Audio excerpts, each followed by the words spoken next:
Welcome to online lectures by CA Studies. For more lectures online, please do visit castudies.lk. Hi everyone, welcome back. In this video, we'll be looking at chapter 11, regression analysis. Here, we have so far discussed on equations, graphs. In this chapter, we'll be looking at extension of graphs, but more of relationships between one or more variables. Now that we can do via a scatter plot diagram, linear regression analysis and correlation. So let's look at what those three items are and see how we could compute. I told you all that regression analysis, this chapter, is about finding relationships between one or more variables. Now, if you take demand and price, if price changes, demand is affected. If, say for example, a rise in the price will reduce the demand. So, how to find whether they have a good relationship or a bad relationship, and how to find even whether they have a relationship? That we could find using scatter plot and linear regression. Now, scatter plot and linear regression talk about line of best fit. Take an example like this. Price and demand. I would say demand here because it's depending on the price. It would go, well, this way. Normally in economics you might have learned the way it is. But in a scatter plot diagram, actually in the real world, demand and price don't be perfectly matched, isn't it? They are not perfectly going at the same gradient, no. They are usually like this. I would say start from here, like this. It's kind of a slope downwards, but items scattered all over. This is called a scatter plot diagram. Now, how does the line of best fit come in here is that you see we will find that line in the format y equal mx plus c, or as given in the textbook, y equals bx plus c, where b is the gradient. We learnt in graphs and equations specially, and c is when x equals 0 and y is the y-axis. We will basically find this equation for the line that joins from when x equals 0, what is y? This particular point. I would call it demand 1. When price is 0, is there any demand? If there is a demand, then probably there will be we can find a line like this. See, line of best fit. It is near the scattered points, and that's the reason it is called line of best fit. We are trying to fit a line to the scattered points. Okay? So, I hope you got the idea of what is line of best fit. Let's try on an example to see how it basically works. So, using your knowledge in chapter 2 and 5, let's look at the example in your tute. They have given for each month output and the cost. They are asking to find the relationship between them. In finding the relation, now before I move on, I want to say that why we have to find a line of best fit. The second reason to find this line of best fit is to predict the future. We will do that by finding the relationship it has now and how the relationship can be expected to grow or reduce in the future.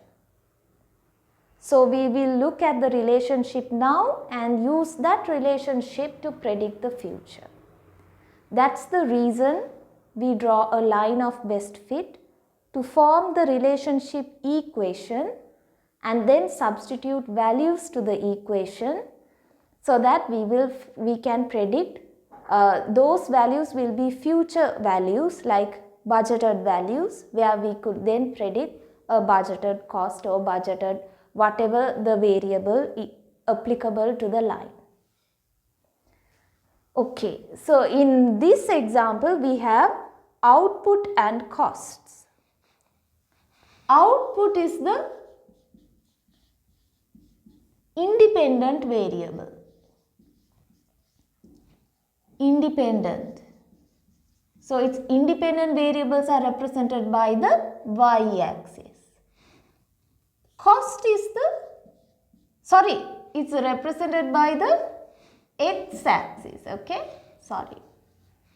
Cost is the dependent variable and represented by the y-axis. Now, take a point. I'm going to take, they have given 20 output has a cost of 82. Take 20 and 82. And then take another point, 16 and 70. This is x, this is y coordinate. Now I'm going to find b, or the gradient. It's equal to change in y divided by change in x. Change in y, 82 minus 70, divided by change in x, 20 minus 16. Answer, 82 minus 70 divided by 3. So b equals 3. Now we should find what is c. C is found when x equals 0. So we will apply y equal 3x plus c. Now we will have to, however, take a point and only find, because we have two unknown variables. So of course we can't apply this x equals 0 to this formula. We must select a coordinate. I'm going to select this coordinate, 16 and 70.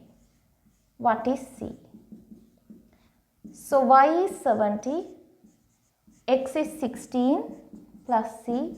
Therefore c equals 70 minus 48. C equals 22. Therefore our formula will be y equals, b we found the answer as 3x plus, because it's a positive sign here, and 22. This is our line of best fit. Now the question of forecast.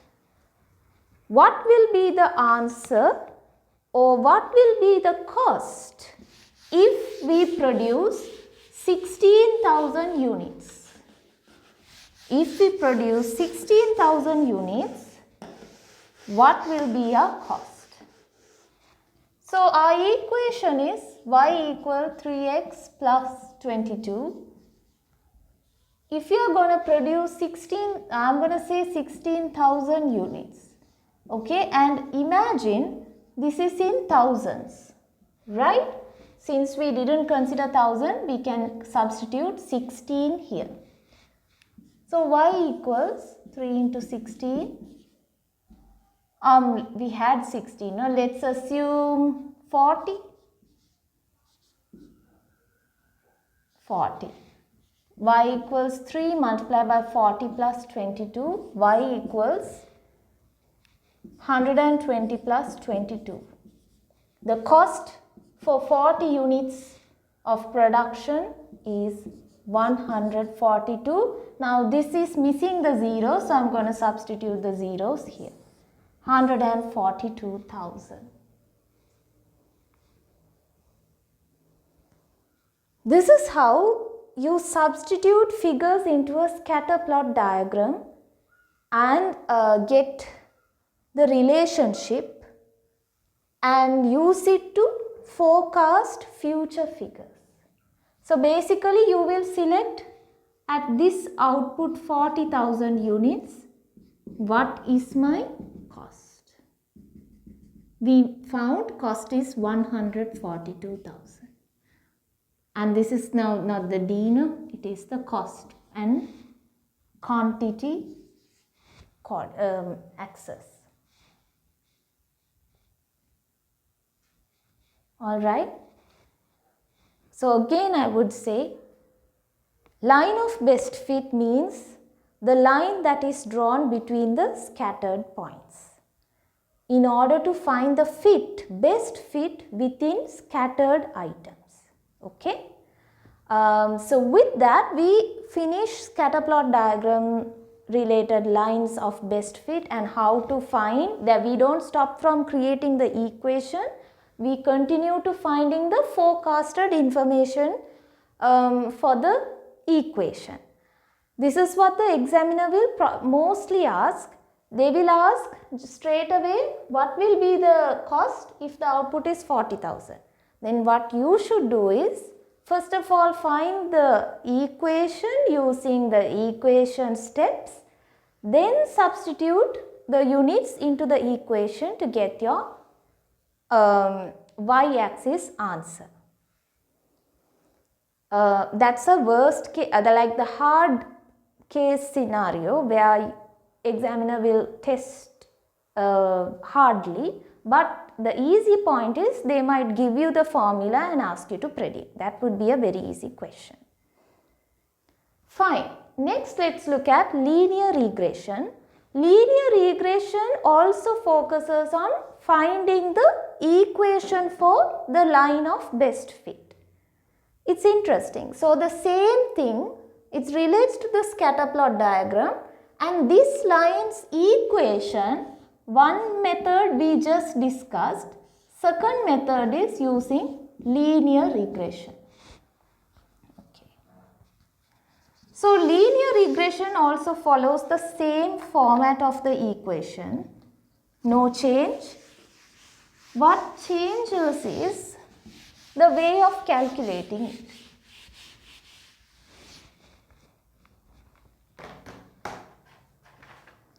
So it says, now I would rename M instead, I will put B here. So it says B equals, they have a formula.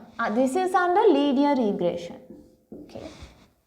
B equals N multiplied by sigma x y minus sigma x into sigma y divide by n into sigma x squared minus sigma x squared. Okay, that's your step 1. What you have to solve first of all. I'll tell you how we solve it, but just note it is step 1 and it is an equation. Step 2, find the mean of x, and which is equal to sigma x divided by n, where x is the independent variable. Now this is what we need to put our heads into. Identifying what will be our independent variable in the question.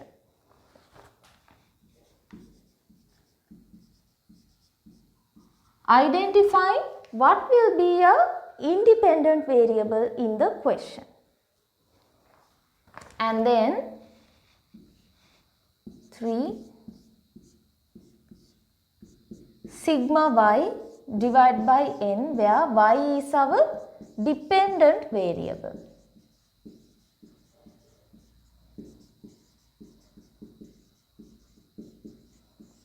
Okay. Fourthly, we take a. Now a is c here, okay? It can be C or A. Since they have given A, I am replacing C by the letter A, okay? No problem, you can use any letters, there's no harm. That's equal to mean of y, which is 3, divided minus the gradient step 1 multiplied by the mean of x obtained in step 2. Okay, let's work out the question. Remember this format, and we are now going to check the line of, we are now going to create the line of the equation using linear regression.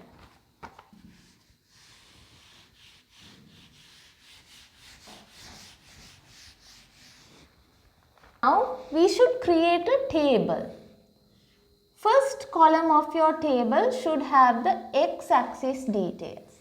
Second column should have y-axis details. Third should have the multiplication of x and y. Fourth should have x squared. Fifth should have y squared. Now, the output given in the question, so x is the output because it's the independent variable, and cost will be the dependent variable and therefore named as y.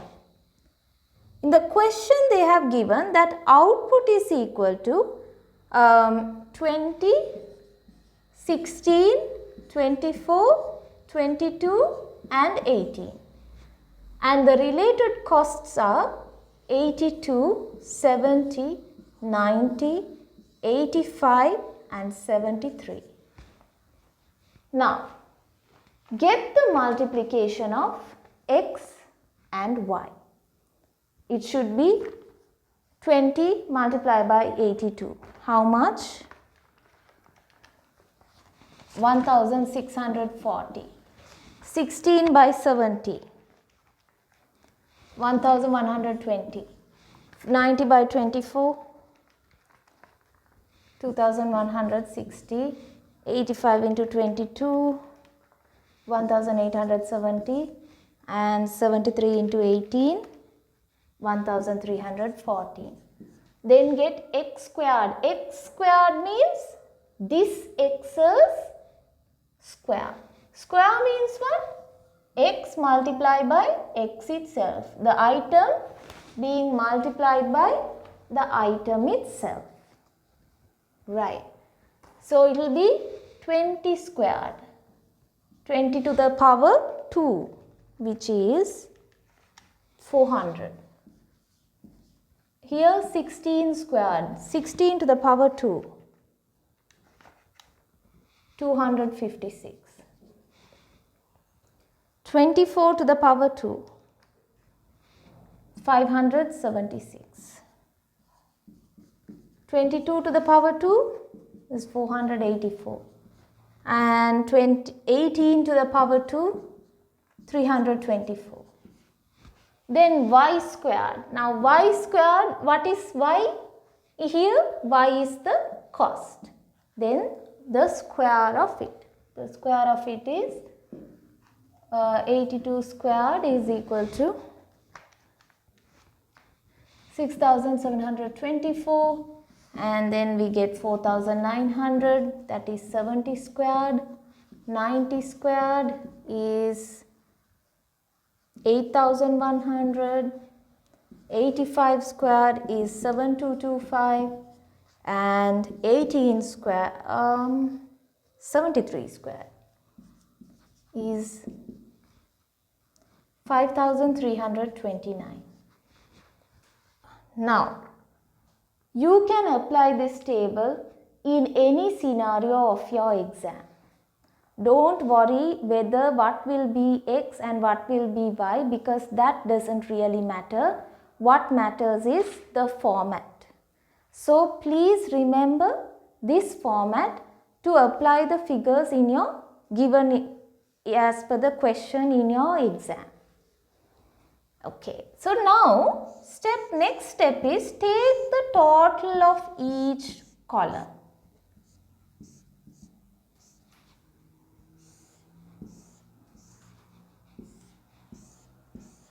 Okay, this total mark I have told you all, it's called sigma. Okay, sigma. So sigma x equals 100. This total we can say sigma y, 400. This total 8104, addition of everything, 8104 sigma xy. This is 2040 sigma x squared. 32,278 sigma y squared. Okay, now let's calculate the equation using these figures. Now we know the formula was for b. Now we know the equation we have to create is y equal bx plus a. And the equation for b is n multiplied by sigma xy minus sigma x into sigma y, divide the entire thing by n into sigma x squared minus sigma x squared. Now for n, what is this n? N is the number of pairs in the table. That means the number of data given in the table. Now in our table they have given 5 items. So those 5 items are only considered as n. Okay. So n equals 5. Sigma xy we found it's 8104 minus sigma x is 100 multiplied by sigma y 400, and then sigma x square, n into sigma x square, n is 5 multiplied by sigma x square is 2040. Now remember, n sigma x squared means n multiplied by sigma x squared. I hope you remember the rules behind it. And then you have sigma x 100 to the power 2. Then you get the answer 2.6. Then what is your gradient? Under linear regression, your gradient will be equal to 2.6. Now, what is the mean of y and x? We know sigma y divided by n, and sigma y is 400. Number of items was given to us by the question is 5. So 80. Mean of x is sigma x, the summation of x divided by the number of x items. There are 5 x items and the total of all the x items are 100. So we have 20 x items. Then get A. A is the difference between the mean of y minus gradient multiplied by the mean of x. Mean of y is 80 minus gradient is 2.6 multiplied by mean of x is 20. A therefore equals to, calculate,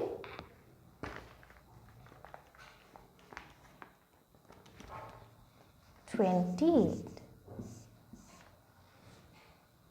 Now easy. Now it's really easy. Now I'm going to write it here. So we know our equation is y equal bx plus a. Substitute b and a. Okay. So y equals 2.6 is b, x plus a is 28. Now let's get an understanding of the equation, the meaning of the equation, because more than the calculation, meaning is very important.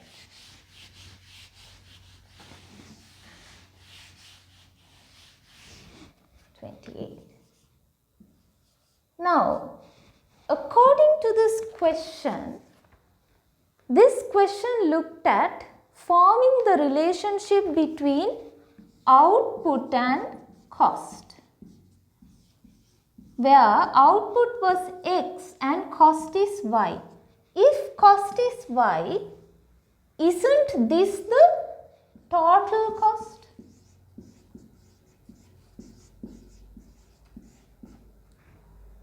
This will be the total cost for the given output. Now we know there is a breakdown for total costs. That is, we have fixed cost and variable cost. A cost becomes fixed when the output is 0. Usually when x is 0, we are able to find what is the fixed cost. So in that notion, A is considered to be fixed cost in this scenario,